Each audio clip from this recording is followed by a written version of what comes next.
মামার কলিজা ঠান্ডা করা শরবত, একবার খাইলে বারবার খাইতে মন চায় নাকি মামা? হ্যাঁ, ঠান্ডা করা করা।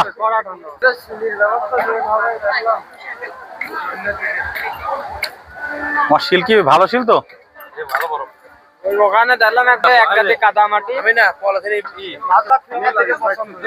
মামার কাছে আসবেন বৈশাখী মেলায় আসলে।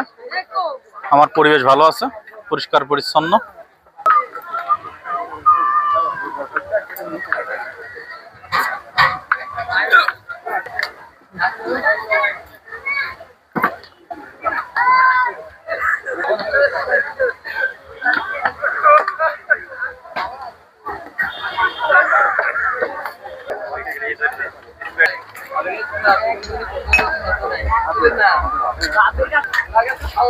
এই